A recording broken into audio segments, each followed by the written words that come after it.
Ignition sequence start. 6, 5, 4, 3, 2, 1, 0. Liftoff. We have a liftoff.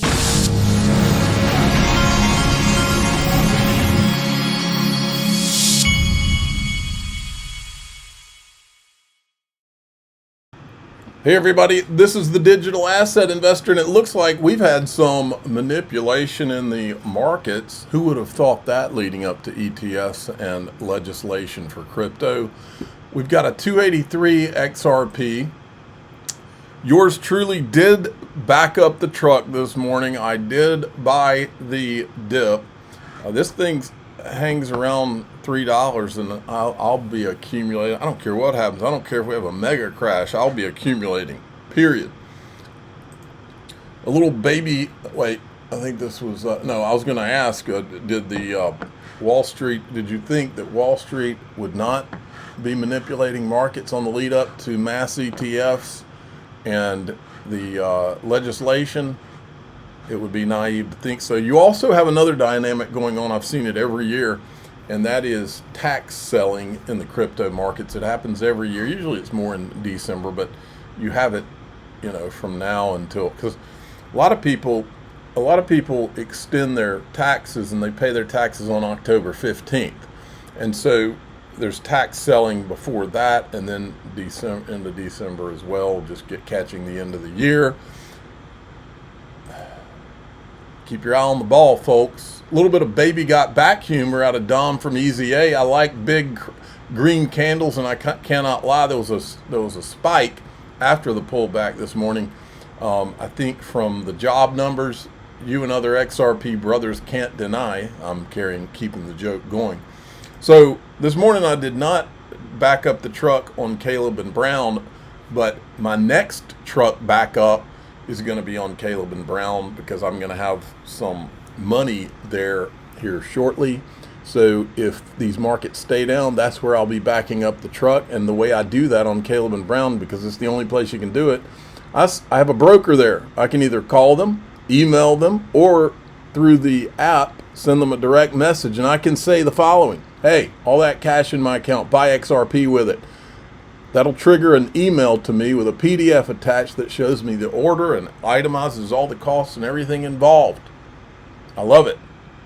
If you want to open a Caleb and Brown account and have your own broker and have free institutional custody and have the liquidity to buy and sell XRP when you want to, go to xrpwealth589.com. They are my partner, and it'll forward you to my page on Caleb and Brown, and you can hit sign up today.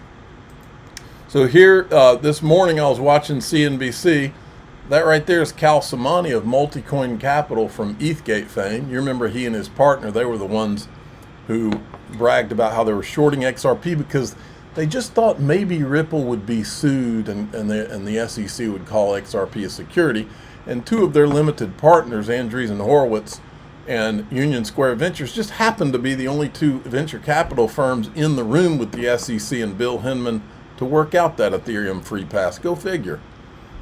Well, here he is promoting Solana, which he totally believes in. But look what the CNBC guys said. Okay, all right.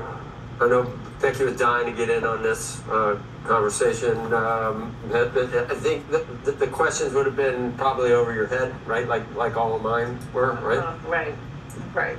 Kyle Samani, thank you. Come back. Thanks for coming on, Kyle. Thanks, we appreciate it. Thank you for coming on. We appreciate it. Just you snooze, you lose with crypto. It's amazing what's happening here. Now we're going to bone up on Solana. I'm getting yelled at because I didn't talk about XRP. I better bone up on that too, right? How long have we been getting yelled at for that every day? Coming up. Years. I know, coming up from the president's trip to the UK. Imagine running a traditional financial media platform and you're being yelled at for years because you don't talk about XRP, but it's not relevant to you that, hey, there might be a viewership for that. That's how you know these guys are propagandists. They're carrying the narratives they're told to carry. And they ought to be ashamed of themselves, but I don't think shame is in their game. Neither is it in the Clueless podcast guy's game. Listen to this. The guy's telling them of the ETF boom that's coming, and XRP is one of them. Like, we're looking at literally over 100 ETFs in the crypto world coming to market in the next 6 to 12 to 18 months. Wow. Like, hundreds of them. Now, how many of them are going to stick around and be profitable and like people are actually going to be interested in? I said before, I'm very bullish the basket products, whether that's like top 20x Bitcoin or just the Bitwise 10, like, because advisors, that's what they're used to investing in. I'm very bullish on that side of things.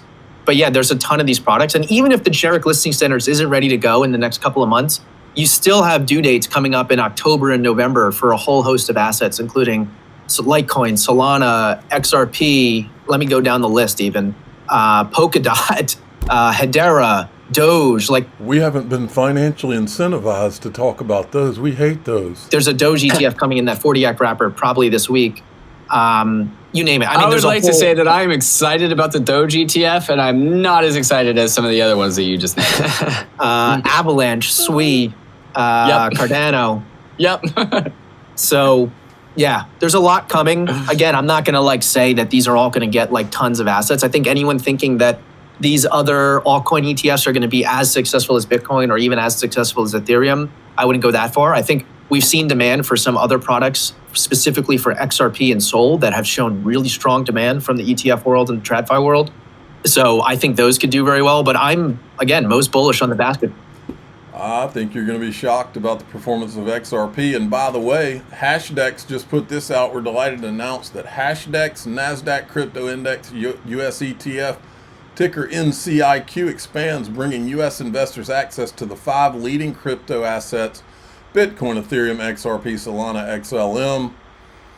Then here's the job numbers. I think this is what kind of turned the market around a little bit this morning. Now, on the GDP side, this is our third time around the block on Q2, and we see a really solid revision, 3.8%. I'm a bit shocked, to be honest. Usually the revisions, as you get to second and third, become smaller and smaller. So 3.8% would be the best quarter going back to, and we have to go back a ways here, to 4.4, and that was the third quarter of 23. Now, it is important to point out that if you look at the first quarter final, down 0.5%, there's a balance there. But the balance is moving in favor, and momentum is moving in favor for better growth. Now, on the GDP side...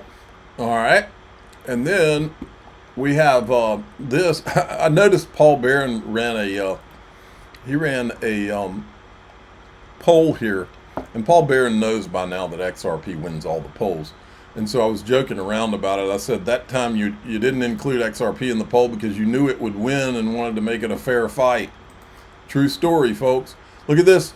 The yield MXRP liquid yield token tracked hyper Ethereum XRP yield strategy. They've the vault capacity has been extended to 10 million. These guys all maxed out yesterday.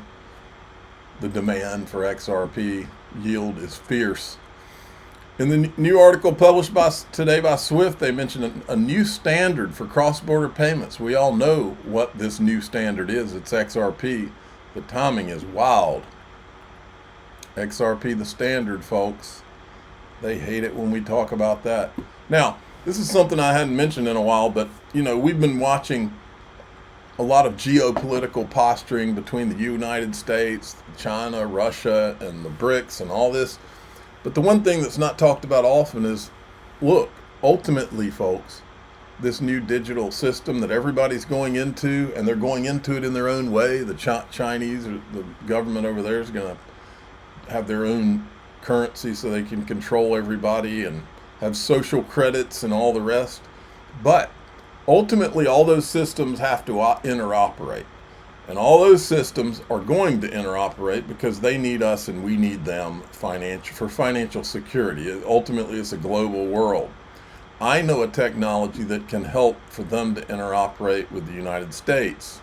Listen to this. Go into this slide in too much detail, but this is basically how China has approached internationalization. First, through its trade currency policies, using the RMB to settle trades and other current account transactions, then moving towards an investment currency.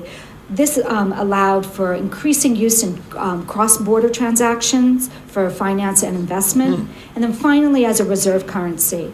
And this is an important element that China has yet to achieve, though you do see more than 40 central banks currently holding RMB reserves. These are very small percentages of their total reserves, but as I said, 40 central banks are now currently using RMB in their reserves.